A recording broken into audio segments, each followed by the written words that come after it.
Hi everyone, welcome to my channel. My name is Lisa. I'm a 45-year-old single person currently living in the Northern Virginia area. If you're new to my channel, welcome, and if you're returning, thank you so much for stopping back by. I really appreciate it. Today I'm going to go over my April paycheck number 1 budget, and this is for April the 3rd through the 16th.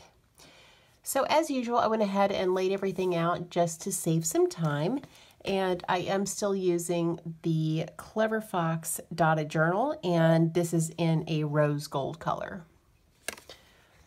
All right, let's go ahead and start up at the top with my income. Now, I am paid bi-weekly, and my bi-weekly income is $1,700. Next are my fixed expenses, and the first expense is rent. And my rent monthly is $900, but I set aside half every 2 weeks just to make it a little bit easier for me to pay rent on the first. So my rent for this paycheck, I'm going to set aside $450. Next is Netflix, and Netflix is $15.99. AT&T, which is my cell phone, is $60. And I have a Go phone, so it's a flat rate, $60, and that includes 10 gigs worth of data.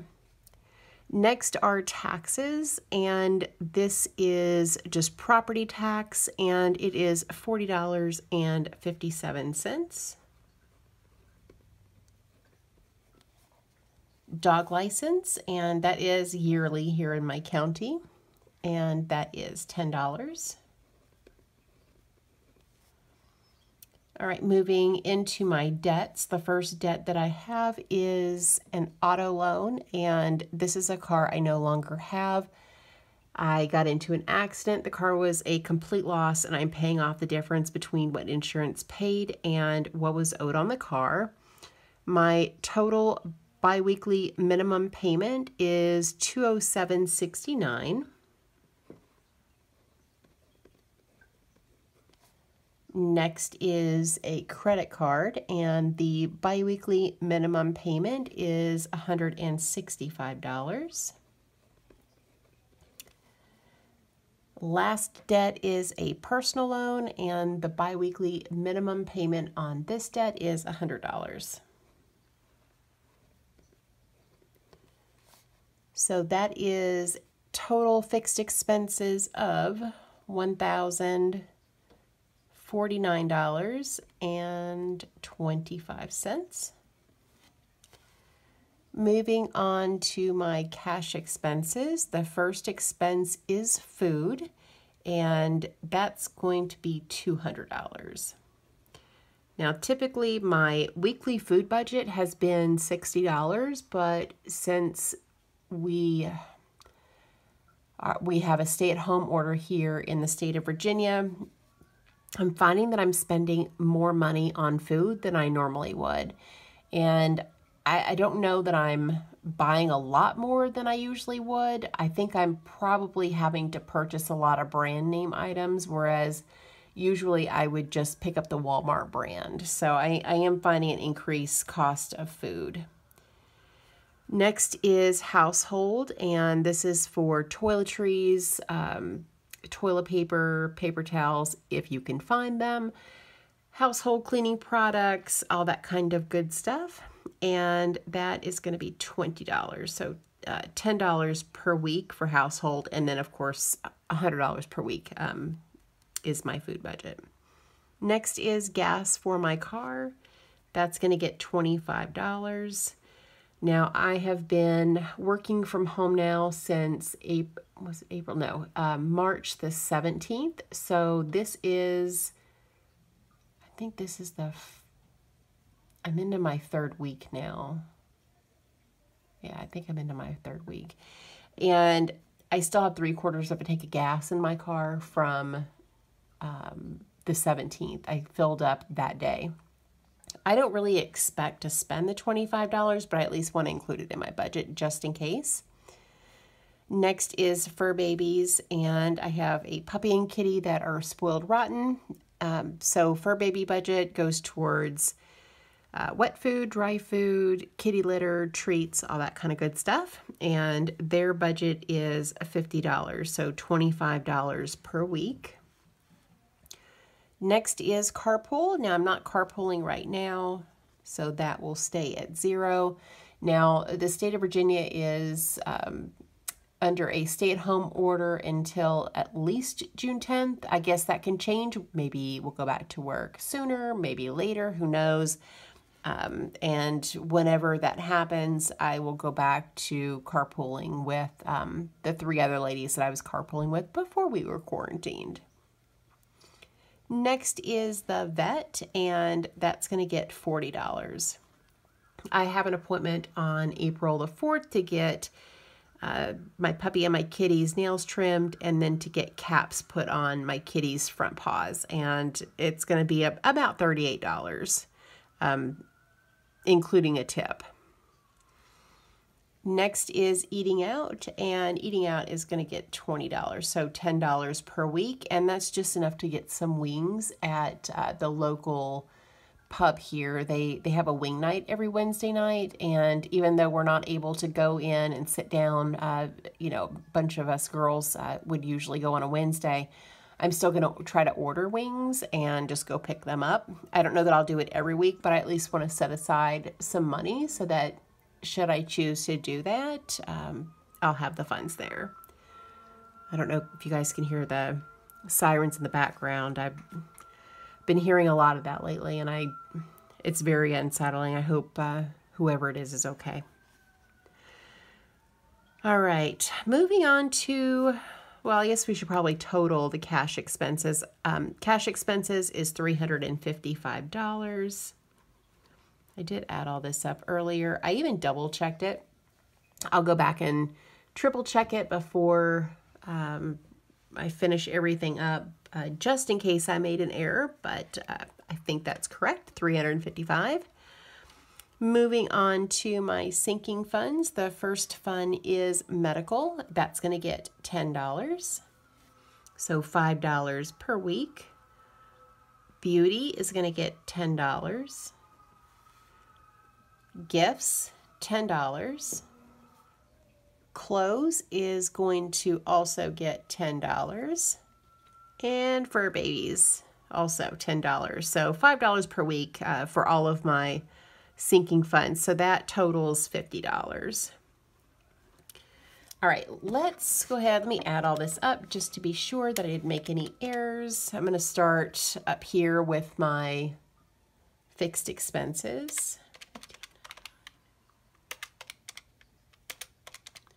Make sure I did this right. I'm pretty confident that I didn't make any mistakes this time, but we'll see. I am known for making mistakes. All right, so $1,049.25 for fixed expenses, so that's correct. Moving on to cash expenses, so 200 plus 20, 25, 50, 40, and 20 is 355, so that's good. And then we've got 5 sinking funds, so that is 50. All right, now let's go ahead and take my income and subtract my fixed expenses and my cash expenses, also the sinking funds, so I can find out how much I'll be able to put towards my debt snowball. All right, so $1,700 minus $1,049.25 minus 355 minus 50 is 275, or I'm sorry, 245.75. I am really excited about that. All right, so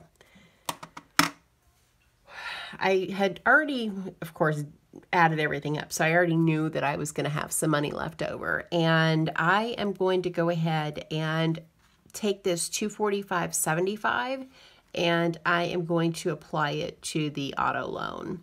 That is the debt that I have been focusing on.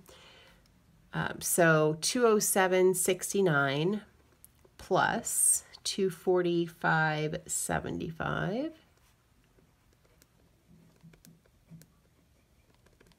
Brings the minimum payment to $453.44. So that changes my fixed expenses. Let's see here. So $1,049.25 plus the $245.75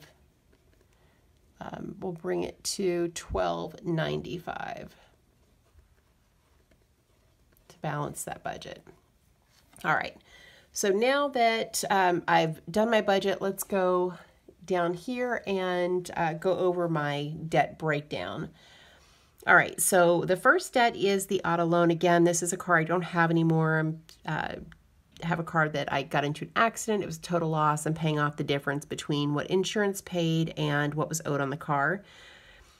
The beginning debt balance before this paycheck was $1,386.44. The minimum biweekly payment, including the debt snowball, is $453.44. So the ending balance for this debt is $933, which is amazing. And let me tell you why this is so exciting for me. The month of May, there are 3 paychecks, and I am going to, pretty sure that I'm going to be able to knock that debt out and have it gone by the end of May. That is a miracle. So very exciting. All right, next debt is the credit card. The beginning balance for this debt is, or was rather, $9,165.00. The minimum biweekly payment is $165, and that leaves an ending balance of $9,000. Okay, last debt. As if the 933 wasn't exciting enough, earlier today, and this is what got me really excited, like super, super excited about doing my budget, I got a phone call from the company who has the personal loan debt, and they offered a settlement. I don't know, let's see here, where is my last budget?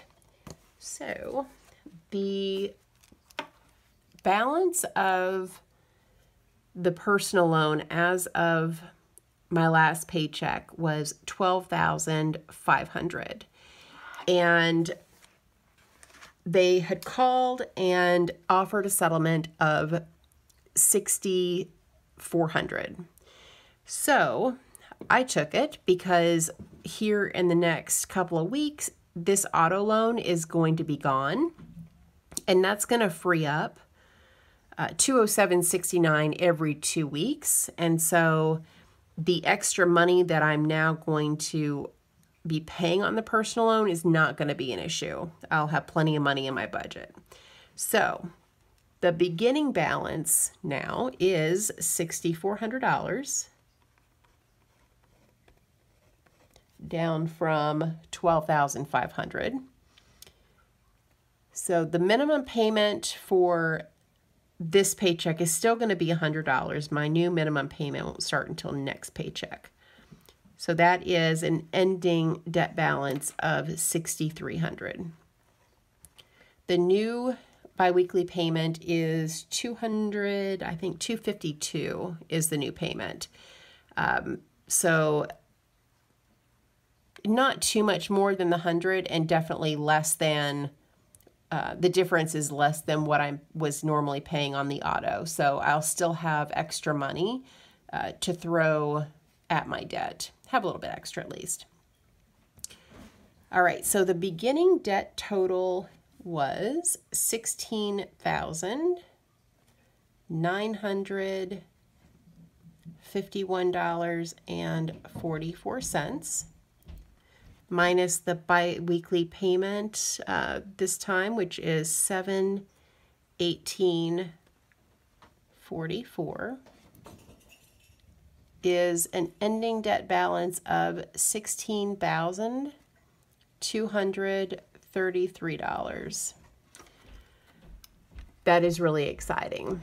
So let me go over here to my left. If you're new here, I started my debt-free journey around the first of 2019, but I wasn't tracking really how much my debt was. I was just making payments, trying to get things paid off. February 1st is really when I started tracking my debt and doing it on YouTube. My beginning debt balance, February 1st of 2019, was $55,900. By June of 2019, that debt balance was down to $38,363. In September of 2019, the debt balance was $29,857. So around this time is when my hybrid battery started going out on my car, and I had to stop my debt snowball and focus on saving for a car. So you'll see in January, the debt balance really didn't go back down too much. It was $26,076. Fast forward to April 1st of 2020, and that debt balance is $16,233. So let's add that up and see what that progress is. So $55,900 minus $16,233 is, y'all, that is $39,667. That is a lot of debt that has been eliminated. Now, I haven't really gone too much into my debt story, but the long and short of it is I had a really great job. I was making six figures, and I lost my job. It was devastating. It took me a really long time to find another job. And during that time that I was out of work, I could not pay my bills. I just couldn't. I was barely able to make a house payment to have somewhere to live, let alone pay debt. And so debt really had to take a back seat.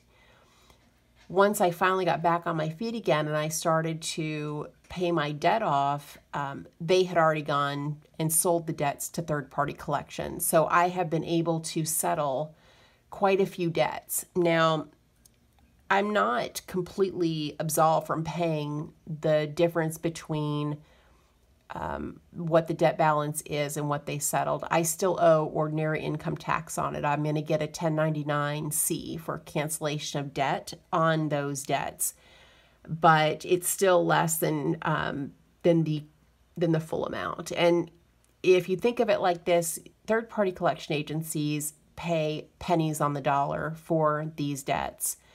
And so the company that loaned me the money in the beginning had already suffered the loss. They've already sold the debt. So what I'm doing, I'm paying a collection agency, probably a lot more. Even settling the debt, I'm still paying them a lot more than what they paid for it. So that, that's pretty exciting to be able to reduce my debt by almost $40,000 in just a matter of 14 months.